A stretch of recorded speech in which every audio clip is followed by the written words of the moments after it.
Shalom Bapak Ibu Saudara yang dikasihi Tuhan. Seri pengajaran hari ini berjudul Orang yang Dibenarkan.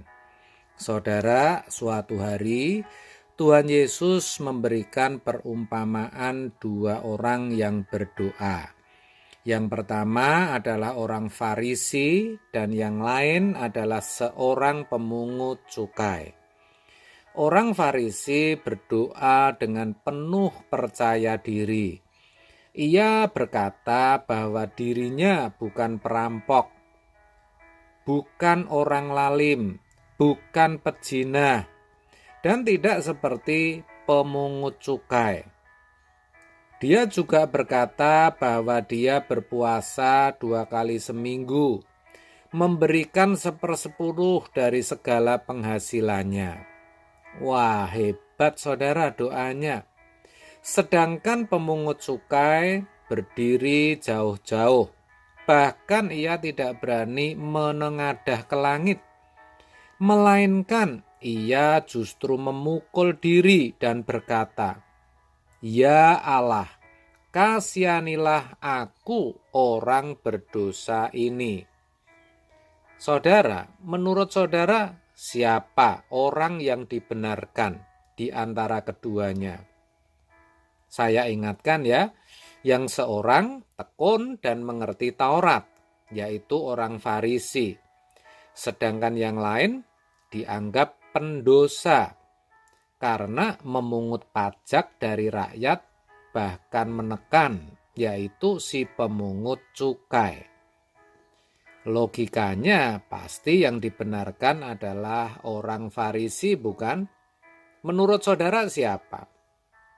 Nah, tetapi dalam Lukas 18 ayat 14 dikatakan demikian.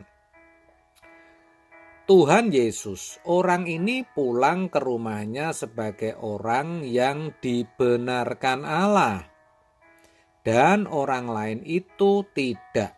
Sebab barang siapa meninggikan diri, ia akan direndahkan, dan barang siapa merendahkan diri, ia akan ditinggikan. Yang dimaksud dalam kalimat ayat di atas sebagai orang ini adalah si pemungut cukai. Jadi ternyata orang yang dibenarkan Allah adalah si pemungut cukai. Pertanyaannya, kenapa bisa si pemungut cukai? Dari ayat di atas kita bisa mengerti karena si pemungut cukai itu merendahkan diri di hadapan Allah. Saudara, ini tentu pelajaran bagi kita ya.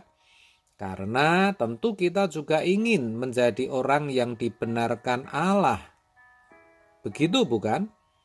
Nah, untuk menjadi orang yang dibenarkan, kita harus bersedia merendahkan diri di hadapan Allah. Itu kuncinya.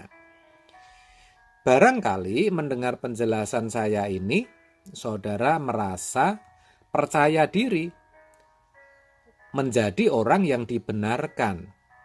Saya berasumsi, saya berpikir demikian, karena kebanyakan saudara pasti berpikir kalau saudara berdoa itu tidak seperti doanya orang Farisi. Saudara merasa tidak meninggikan diri ketika berdoa.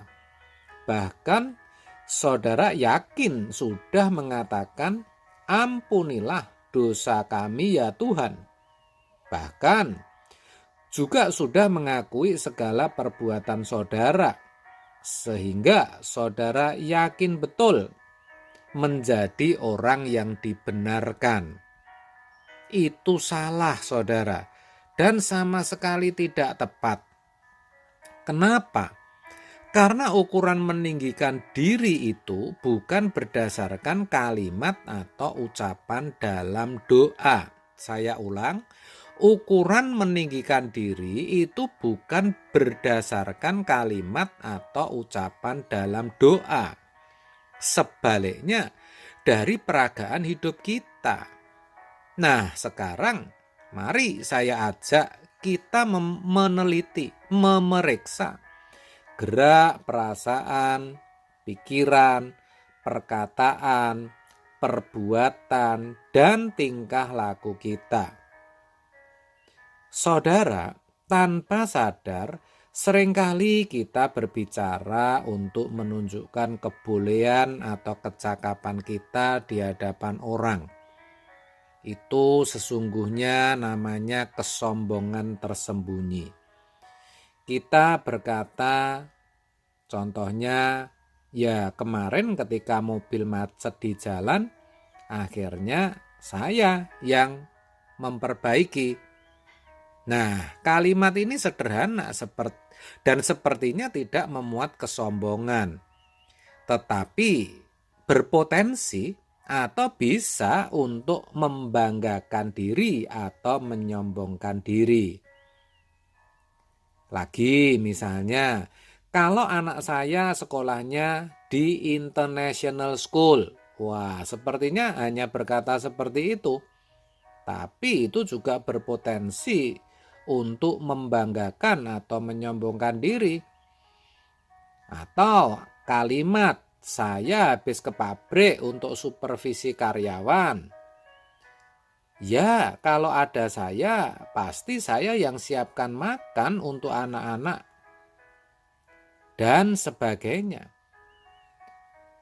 Semua kalimat-kalimat sederhana itu bisa saja kita jadikan sarana untuk menyombongkan atau membanggakan diri kita.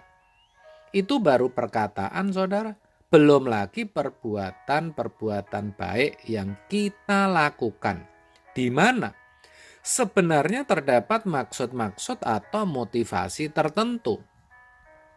Contoh, kita membantu orang, memberikan pinjaman, menengok dan mendoakan orang sakit, menjadi ketua organisasi, ya, menjadi pendeta, memberikan sumbangan, dan yang lainnya.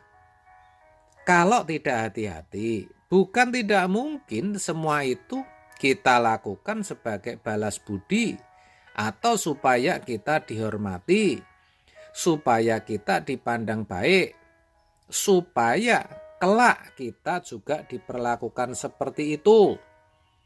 Ya, semua itu ketidaktulusan, saudara. Dan itu sejatinya bentuk meninggikan diri terselubung. Itu juga tidak berkenan kepada Allah. Terkait dengan hal itu, dalam Yakobus 4 ayat 6 dituliskan demikian. Allah menentang orang yang congkak, tetapi mengasihani orang yang rendah hati. Jadi saudara, untuk menjadi orang yang dibenarkan itu sejatinya tidak mudah. Karena itu meliputi hidup keseharian kita dalam segala aspek. Kita itu tidak hidup di zona bebas atau zona netral, tetapi di zona yang bertuan. Itu yang jarang kita sadari. Allah itu hadir, bahkan maha hadir. Kita setiap saat itu ada di hadapan atau di hadirat Allah. Allah melihat setiap gerak hidup kita, bukan hanya yang kelihatan, tetapi juga gerak perasaan dan pikiran. Ini yang jarang kita sadari. Kita pikir Tuhan tidak melihat perbuatan kita yang tersembunyi. Padahal Tuhan tidak hanya tahu, tapi juga memperhitungkannya kelak. Sebab kita semua harus menghadap tahta pengadilan Kristus, supaya setiap orang memperoleh apa yang patut diterimanya, sesuai dengan yang dilakukannya dalam hidupnya ini, baik ataupun jahat. 2 Korintus 5 ayat 10. Ini menggetarkan sekali, saudara. Tetapi saya katakan, walaupun tidak mudah, kita tetap bisa menjadi orang yang dibenarkan Allah. Asal kita mau berjuang untuk itu. Caranya bagaimana? Ya, dengan berjuang untuk hidup kudus dan senantiasa memeriksa peragaan hidup kita di hadapan Tuhan. Mari saudara, melalui kebenaran ini saya ajak saudara berjuang untuk menjadi orang yang dibenarkan Allah. Amin. Tuhan Yesus memberkati.